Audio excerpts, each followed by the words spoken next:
Hola, les agradezco nuevamente su atención para continuar con esta revisión de los conceptos de lo que corresponde propiamente al proceso psicoanalítico. Una vez iniciado con la regla de la asociación libre y de acuerdo a lo que hemos señalado en las clases anteriores, identificando un foco de intervención, el proceso va a tener diferentes fenómenos que se van a presentar y ante los cuales nosotros debemos tener cierta intervención también para que la persona pueda mantenerse en la vida lo mejor posible. Estos fenómenos se les llaman vicisitudes del proceso psicoanalítico y vamos a continuar con el tema de resistencias.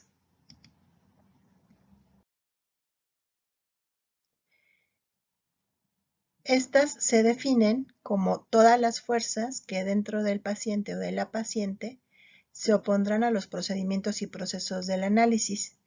Por lo tanto, van a estorbar la libre asociación, no van a permitir que la persona recuerde o que logre el insight y que por lo tanto operan contra el yo razonable y su deseo de cambiar.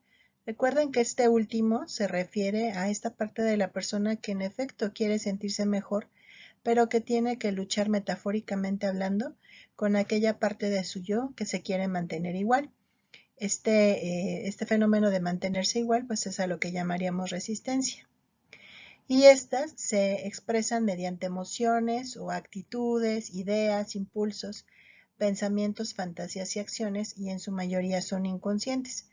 Es decir, por ejemplo, en emociones la persona se puede enojar, en actitudes, que haga una acción que no está como de acuerdo al proceso terapéutico, como a lo mejor levantarse del diván si está en él o no quererse acostar en el diván en alguna sesión, alguna idea que se contraponga a lo que se está llevando en la asociación libre, etc. Y como ya mencionamos, en su mayoría son inconscientes.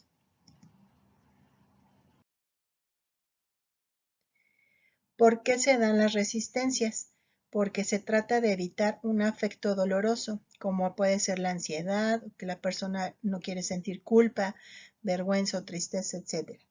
Y detrás de ellas, recordamos, hay pulsiones que las provocan y que, bueno, estos afectos displacenteros, recuerden, son para alguno de las estructuras del aparato psíquico, es decir, lo siente el yo como displacentero, pero porque está en conflicto con el superior, o en conflicto con el ello, o en conflicto con la realidad exterior.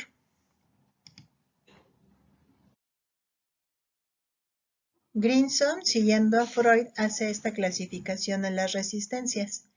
Tenemos las resistencias de represión, que son las que operan por las defensas del yo.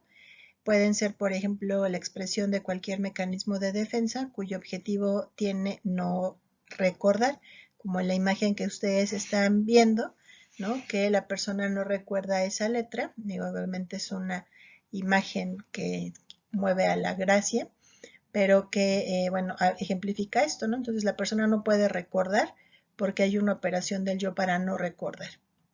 Las resistencias de la transferencia son aquellas en que ya este fenómeno transferencial, que veremos con más detalle posteriormente, impide el trabajo analítico. Por ejemplo, si es una transferencia erótica o erotizada, donde la persona ya lo que hace del análisis pues, es el medio por el cual seducir al o al analista. O si es una transferencia negativa, por ejemplo, una sesión en la que ya el objetivo es mostrarle la agresión, el odio, la incompetencia del analista. Estos serían ejemplos de resistencias de transferencia. Las resistencias de ganancias secundarias se refieren a que la persona por sus síntomas obtiene beneficios de los cuales no quiere desprenderse. Es decir, si sus ganancias secundarias implican que por sus síntomas conversivos, es decir, síntomas físicos, sus familiares están constantemente al pendiente de él o de ella, probablemente esta parte de suyo no quiera perder esa atención y entonces mantener los síntomas para no perder el afecto de sus familiares y las atenciones que le procuran por su enfermedad. Tenemos el cuarto tipo, que son las resistencias del ello, donde encontramos la compulsión de repetición y la adhesión de la libido. Ambas están vinculadas. Por un lado, la compulsión de la repetición implica continuamente tener las mismas conductas que provocan los problemas en las personas. No pueden dejar de llevarlas a cabo. Por ejemplo, si la persona es masoquista, no puede dejar de colocarse en situaciones que le provocan sufrimiento. Y por lo tanto también es una manifestación de la adhesión de la libido, ¿no? Es decir, a este objeto por el cual se satisface la pulsión masoquista. La compulsión de repetición también posteriormente Freud la va a introducir como en el texto de Más allá del principio de placer, como una pulsión, y a esta se le llamará pulsión de muerte. Y en Lacan, la compulsión de repetición está muy vinculada al goce, es decir, la constante repetición de una situación que nos entraña mucho sufrimiento. Y posteriormente tenemos las resistencias del superyo, en las cuales la persona va a necesitar castigo y probablemente tenga una reacción terapéutica negativa, es decir, no se permita el cambio porque no lo merece. Y entonces se mantiene en una constante situación de sufrimiento.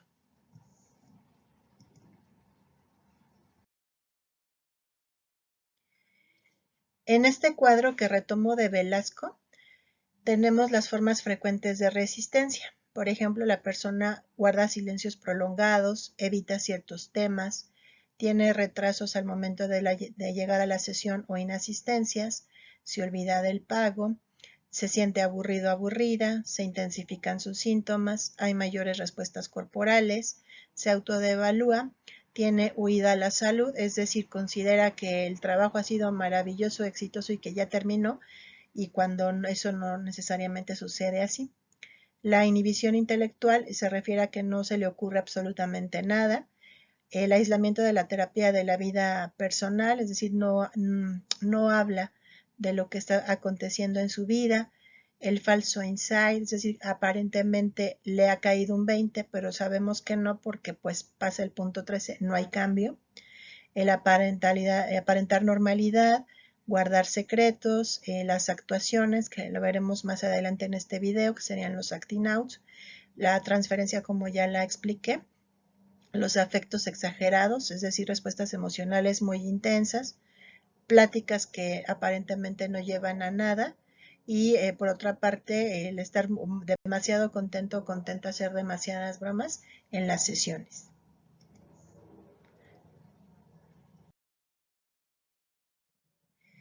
Ahora bien, en estos ejemplos de resistencias, para poder trabajar con ellas, se nos recomiendan los siguientes pasos. Primero, pues reconocer que hay una resistencia, y para eso es muy importante observar la repetición. Es decir, no porque a una persona se le haya olvidado el pago una primera vez, podemos tomar ese como un elemento para interpretar una resistencia, porque a la persona generalmente, y tiene razón, dirá que pues eso le puede pasar a cualquiera. Sin embargo, es la repetición la que nos permite poder llegar al punto número 2, que es señalarle la resistencia al paciente, ¿no? Es decir, ya lleva varios días que ha olvidado el pago, por ejemplo, ya van varias sesiones que guarda silencio. Eso implica que ahí hay algo, ¿no? O sea, que necesitamos trabajar. Una vez dicho esto, se trata de dialogar con el paciente o la paciente sobre los motivos que están originando esta resistencia, recordando que los motivos pues tienen que ver con la evitación de ciertas emociones displacenteras y también el modo en que está presentándose la resistencia, como lo señalamos en los ejemplos anteriores, para así poder interpretarla y que ésta ya no sea un obstáculo para el logro del insight y del cambio psíquico.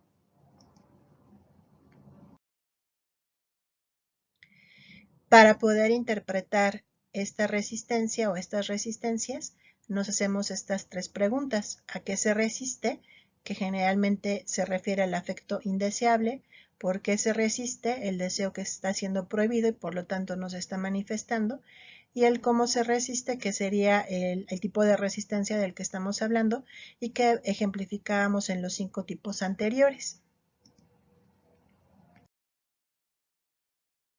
Es fundamental recordar que todo tiene su momento y cada cosa su tiempo, porque a veces cuando empezamos, y sobre todo si ya hemos sido pacientes, que en nuestros procesos se nos han interpretado las resistencias, inmediatamente las vemos en nuestros pacientes, queremos interpretarlas. Recuerden que es la repetición lo que va a permitir este trabajo, no nuestra aceleración por quererlo hacer, ¿no? Entonces, la repetición en la persona es lo que nos va a permitir tomar en cuenta estos elementos y poder hacer la interpretación. Bien, otra vicisitud del proceso analítico es la contratransferencia. Obviamente, pues esto tiene su respuesta con la transferencia. Sin embargo, este tema lo vamos a revisar en la clase, el de transferencia. Por eso me voy a ceñir ahorita solamente al de contratransferencia. Y para eso nos hacemos una pregunta fundamental.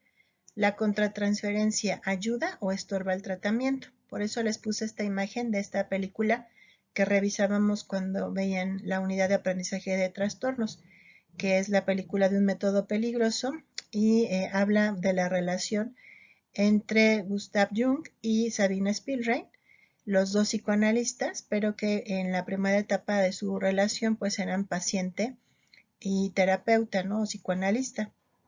Entonces veíamos en la película pues que ahí estorba al tratamiento, ¿no? De hecho, lo que sucedió entre ellos.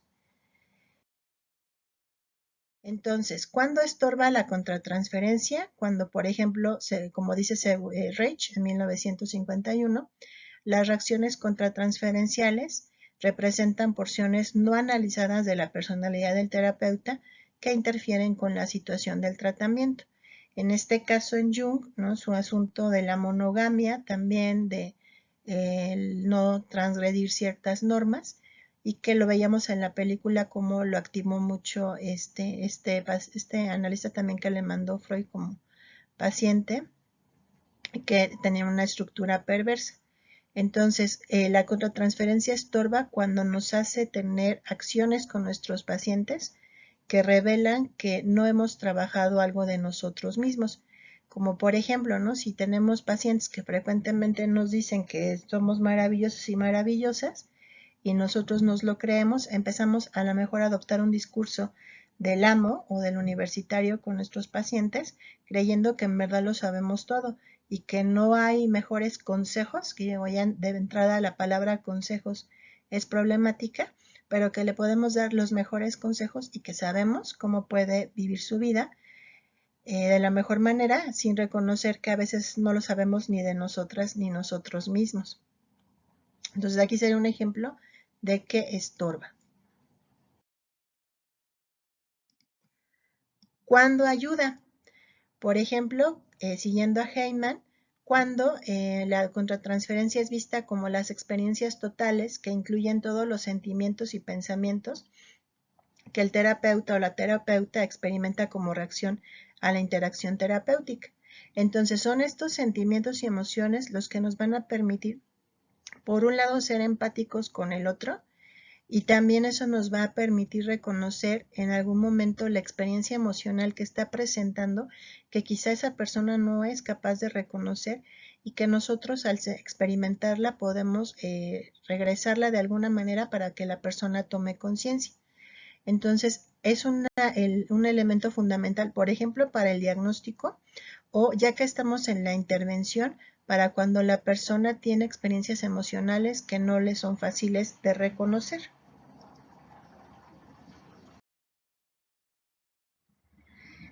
Este cuadro también lo tomo de Velasco y retrata en estas 5 columnas las experiencias de los terapeutas durante las sesiones.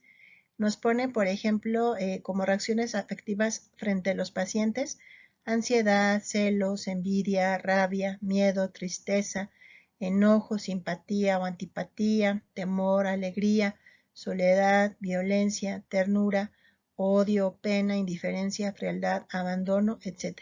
Que puede ser, les decía, y por eso es muy importante nuestro trabajo terapéutico personal, para poder reconocerlas como propias o si son parte del paciente podérselas reflejar.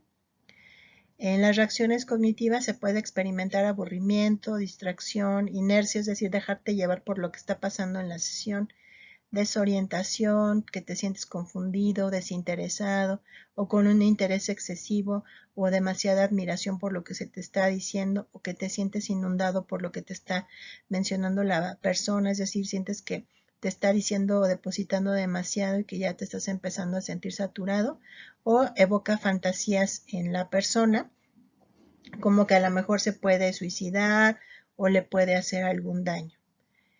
También a nivel de reacción corporal, la contratransferencia se puede experimentar como algún recuerdo, sentir hambre, dolor de cabeza, excitación sexual, algún gesto que se hace y que no se da cuenta, somnolencia, sentir náusea o experimentar parestesias. Las reacciones isomórficas, que sería sentir exactamente lo que está sintiendo la persona, tendríamos actitudes, afectos o conductas complejas que comprenden casi todo lo del listado anterior y qué es lo que está experimentando la persona. Y ya en su nivel más complejo implica la actuación de un rol específico. Es decir, si la persona me está proyectando su masoquismo, que reaccione yo de manera sádica con esa persona. Esa sería una actuación en un rol específico. Y es muy complejo y hay que tener cuidado.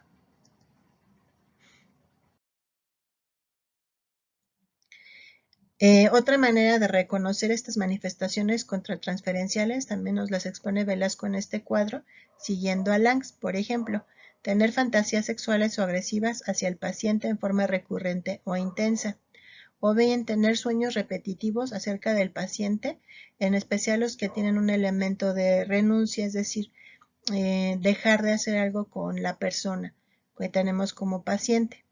Otro que es muy frecuente es un setting terapéutico aberrante y difícil, es decir, donde le hacemos cosas a las personas modificando inclusive hasta el encuadre. Por ejemplo, ¿no? Una de mis pacientes, cuando llegó a consulta conmigo, le preguntaba yo sobre sus procesos anteriores y me decía que ella ya había dejado su terapeuta anterior porque cuando, por ejemplo, llegaba el día de su sesión, ella ya estaba ahí y le hablaba y no veía al paciente, al terapeuta, perdón, y entonces le hablaba y le decía, oye, es que ya estoy aquí afuera y no me abres. Y le decía, ay, perdóname, no te dije, pero ya me fui de vacaciones, nos vemos en un mes, ¿no? O, ay, no te dije, no iba a ir hoy por tal cosa. Pero es tan frecuente lo que él hacía que pues evidentemente eso era contratransferencia. Tanto que a ella ya se le hizo insoportable esa situación porque a pesar de que tenía su cita, no sabía si le iban a dar la sesión. Entonces eso es un acto que hay que tener cuidado. También la contratransferencia o una reacción contratransferencial puede ser un error o falla repetitiva en las diferentes intervenciones, es decir, del repertorio que ya vimos, hagamos, por ejemplo, demos mala información o no hagamos las preguntas correctas. Sentir antipatía crónica, aburrimiento, sentimientos de frustración acerca del paciente o la paciente, ansiedad recurrente o inquietud, culpa o depresión persistente, desesperanza y preocupación exagerada por el paciente, exagerada porque los pacientes, especialmente cuando están sufriendo mucho, pues claro es que nos van a preocupar. También se manifiesta como una dificultad recurrente para entender las comunicaciones del paciente o la dificultad para escucharle durante las sesiones y para permanecer alerta, o bien tendencia a pensar en preocupaciones personales mientras la persona está en su sesión. También tener preocupaciones intensas con respecto a nuestros pacientes fuera del horario de la sesión, tendencia a llegar tarde y olvidar las citas o bien a cortar el tiempo de las sesiones, como lo ponía en el ejemplo anterior, tendencia a ser hostil o seductor hacia el paciente o la paciente, tendencia a salirse del encuadre, tendencia a repetir y defender acaloradamente nuestras intervenciones. Otro ejemplo de tendencia a salirse del encuadre que no ayuda contratransferencialmente, por ejemplo, si está la persona con dificultades económicas, sí se puede hacer un ajuste en el pago, pero a veces hacer demasiados ajustes para que la persona persista en ir, pues habla a lo mejor más de nuestra necesidad que la persona acuda y además de nuestra mirada hacia él o ella como incompetente para pagarlo, que de la necesidad de la persona en ese momento de recibir ayuda. Hay que tener mucho cuidado con no exagerar el beneficio que le podamos dar a los otros.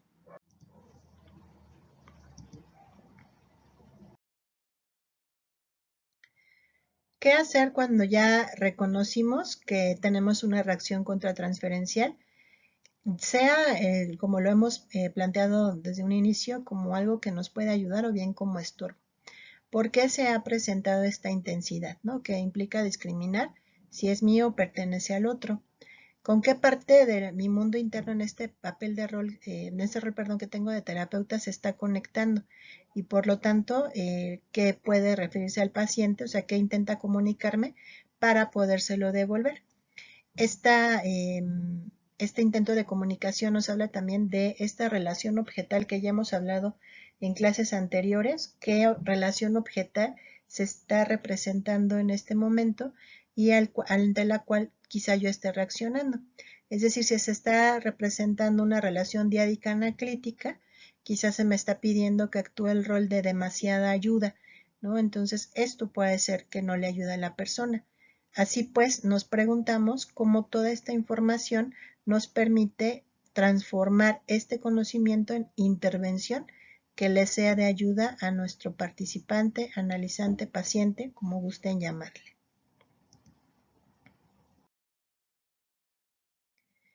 Bien, y también tenemos como otro fenómeno o vicisitud del proceso analítico el impasse. El impasse es un callejón sin salida y corresponde al estancamiento del proceso. Ante este impasse, pues hay miradas explicativas desde el psicoanálisis clásico y versiones, digamos, más actuales. A mí me gustan más las actuales, que son las del psicoanálisis relacional. Uno de sus representantes es Koder, que veremos en un momento más. Según Koder, el impasse se puede presentar por estas características, que son más acordes a una intervención psicoanalítica clásica. Por eso él asegura en el texto que les pongo al finalizar este video que el impasse es generado por el modelo más que por la persona, porque en muchas ocasiones se le atribuye a la persona. ¿Qué causas entonces, según Koder, del modelo psicoanalítico de intervención clásica generan impasse? Por ejemplo, el estilo propio de la reserva, es decir, mantener una distancia analítica frente al otro, ¿no? Aquí un ejemplo muy exagerado que nos comentaba uno de mis maestros que es psicoanalista, que él si por ejemplo iba al centro comercial y se encontraba un paciente, se escondía, ¿no? Para que no lo viera ni con quién iba, ni cómo iba vestido, ni que estaba en ese centro comercial, o quizás hasta lo que había comprado. A esta distancia analítica es la que critica Koder, o sea, porque no podemos mantenernos en el anonimato. Tampoco es que le contemos santo y seña de nuestra vida, porque también nos puede llevar al punto de hacer sesiones en que nosotros somos los pacientes y los queremos poner al otro en el rol de escucha, porque pues de terapeuta no. Entonces tampoco llegar a ese extremo, pero tampoco como el ejemplo que les estoy poniendo, que pues es una exageración, ¿no? Que no nos vayan a ver comer tacos, ¿no? O que nos encuentren en un restaurante y que estamos comiendo lo que sea, ¿no? O pizza, lo que sea, como nosotros, ¿no? Nos van a ver comiendo eso, pues, ¿qué tiene, no? Finalmente somos seres humanos y es este asunto el que dice Koder genera impas porque él va a proponer algo diferente para que no suceda que veremos en un momento más. También considera que lo que causa impasse son las intervenciones centradas únicamente en la interpretación de la transferencia y no las otras formas de intervención que ya vimos, ¿no? Como la rectificación o la confirmación, que también ayudan al proceso analítico según Fiorini. O la supuesta neutralidad que a veces como analistas la persona lo muestra como indiferencia y ser neutral no es ser indiferente a lo que nos está mostrando la persona. Entonces esto nos implica poder decirle, oye, lamento mucho lo que te está sucediendo, oye, eso que dices no ha de ser fácil, y no tener una cara o expresión, digamos, que de palo ante lo que el otro y la otra nos están comentando que les está haciendo doloroso. Así pues, en contraposición a lo anterior, Koder dice que el psicoanálisis relacional, en él no se van a reportar impasse porque es más familiar y natural, más abierto a las preguntas del paciente a la paciente y a la exposición del propio pensamiento del analista, obviamente con las reservas que ya hablamos, para que no se aspire a eso de uno ser un espejo que refleje todo, porque no es posible. Dado que el psicoanálisis relacional, basado mucho en la teoría del construccionismo social habla de que el proceso analítico es una construcción también y que tiene mucho, está muy importante la implicación tanto del analista como del paciente y no negar eso. Por lo tanto, es fundamental que él o la paciente sienta que toda nueva información, planteamiento o experiencia es algo a lo que se ha llegado a través del diálogo y no algo que surge de la mente del analista como algo mágicamente que no sabemos de dónde llegó. Así pues, los y las analizantes pueden hacer suyo lo que se les ha dicho en vez de percibirlo como una imposición del y del analista, que sería discurso del universitario, que ya hablamos lo que no queremos que se presente, o en el peor de los casos, un discurso de la.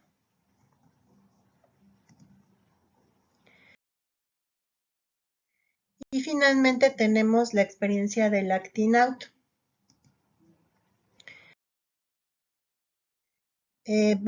Ortega, en el artículo que les coloco también al final, nos pone algunas definiciones del acting out. Como ven, aquí es una escenificación, es decir, va a ser una acción por el cual la persona nos va a representar algo.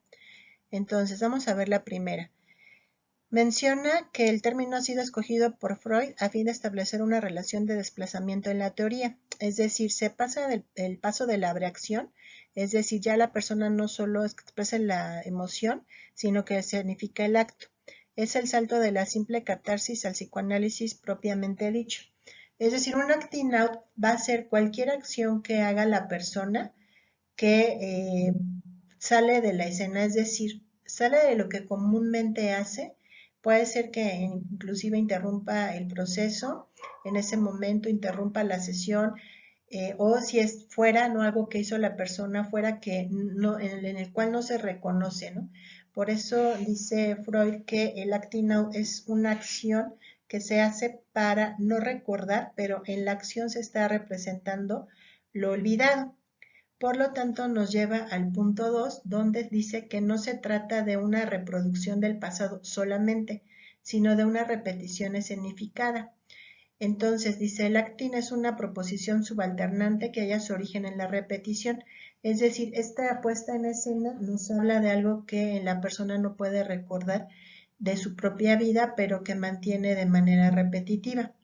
Por ejemplo, un acting out de manera repetitiva en la persona es que tiene muy buenas relaciones de pareja, pero en el momento en el que la pareja siente que ya es momento de que den un paso más, la relación se termina. Lo que está quizá representando en ese momento la persona es que tiene miedo a quedar atrapado en una relación y perder la libertad, como lo vio que decía su padre cuando él era niño o niña, por ejemplo, ¿no? Sería un ejemplo de acting out. Otro en la que, bueno, si se da en el contexto analítico, en la sesión se llama acting in porque es en el momento. Bueno, hay autores que así lo señalan, que está hablando de esta repetición. Por ejemplo, que la persona está en el diálogo analítico y ya se ha manejado en el encuadre que no se puede fumar y la persona saca un cigarro y pretende fumar cuando ya lleva varias sesiones que no lo ha hecho. Entonces ese acto algo nos está hablando porque sale, o sea, nos saca de la escena, ¿no? Es decir, es algo que es muy notorio y que uno trabaja de manera muy similar a la resistencia, indicando que algo está sucediendo ahí y que se tiene que trabajar con eso.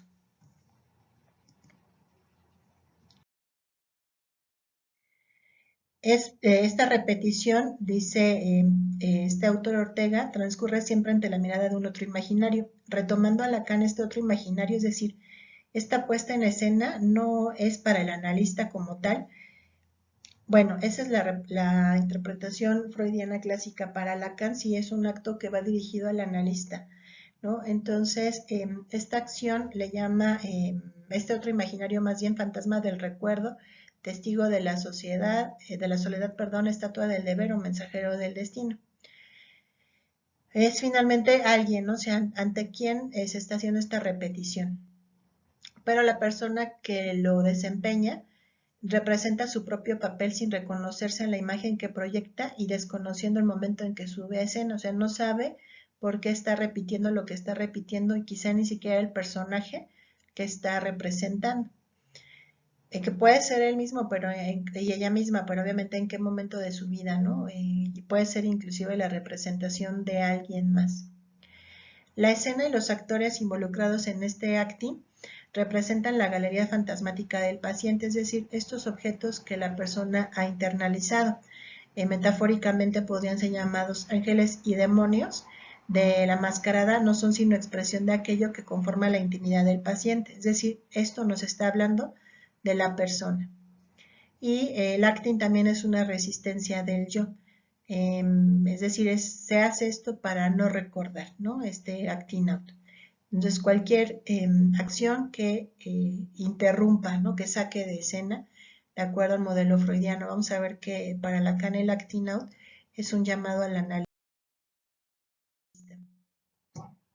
Vamos a ver en la diapositiva que sigue. Entonces, el fracaso en el recuerdo da origen al campo del acting, es decir, como no se recuerda, se actúa. Y el acting entonces aparece en lugar de una palabra faltante, es decir, siendo en este sentido formación homóloga al síntoma, es decir, también es el acting out una formación de lo inconsciente que nos está hablando de algo que en su momento fue significativo.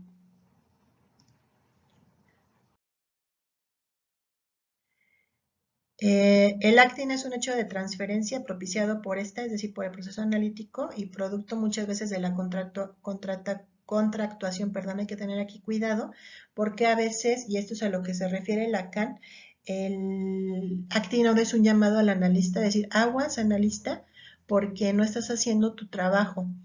En este caso, dice, recuérdese el caso de la célebre afirmación de Lacan, la contratransferencia es la neurosis del analista, aseveración confirmada por Chris en la interpretación a su paciente sobre un supuesto plagio. Aquí hace alusión Lacan a una experiencia que narra este psicoanalista Chris de uno de sus pacientes que tenía la idea obsesiva de que él plagiaba las ideas que publicaba. Entonces él estaba convencido de eso. Entonces Chris se puso a revisar sus textos de este paciente y no encontró ningún plagio. Y entonces le dijo a su paciente, oye, no tienes por qué tener esa idea, porque yo he leído tus textos y no estás plagiando a nadie. Es decir, quería introducir una realidad donde, olvidando que esto tenía un significado inconsciente. Es decir, era real que el paciente no estaba plagiando, pero la pregunta es por qué lo consideraba así. Decirle que no lo hace no ayuda. Es como decirle a una persona que se siente fea, aunque sea bonita desde los estereotipos sociales, que no se sienta mal porque no es fea, en verdad es bonita. Eso no nos interesa, sino nos interesa saber el proceso por el cual esta persona no puede verse de esa manera, porque eso es lo que va a hacer el cambio. Entonces, este caso de Cris es muy interesante porque la respuesta que tuvo el paciente ante lo que dijo él fue que cuando salió del consultorio, el acting out que hizo fue entrar a un restaurante y pedir un plato de sesos frescos. Recuerden que los sesos pues son el cerebro de los animales que se comen, ¿no? En este caso. Entonces, con este acting out, lo que interpreta Lacan es que se estaba haciendo un llamado al analista de decir, analista, no me digas que no lo hago. ¿Quieres ver que sí lo hago? Me como los sesos, es decir, las ideas de los demás, o si el plagio sigue existiendo. Entonces, yo creo que tanto Lacan como Freud tienen razón y hay que tener cuidado cuando se presenta una situación de acting out. Hay que pensar si es un llamado al analista de decir, no estás haciendo tu chamba, escucha, o por otro lado es una representación de algo que no se ha podido recordar. Y finalmente van a hacer una diferenciación entre el pasaje al acto y el acting out. Pasaje al acto sobre todo es un concepto lacaniano y va a ser diferente del acting out, porque aunque las dos son acciones que sacan de la escena, el pasaje al acto siempre tiene consecuencias irreversibles para la persona, como por ejemplo el suicidio.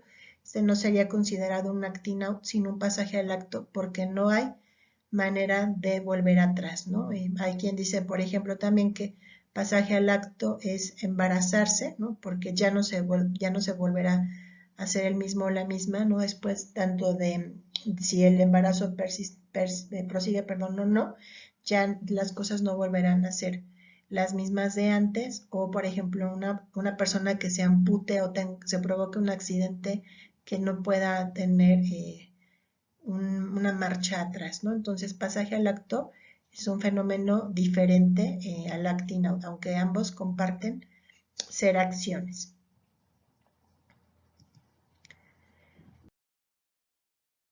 Entonces, estas son las referencias para hacer este video.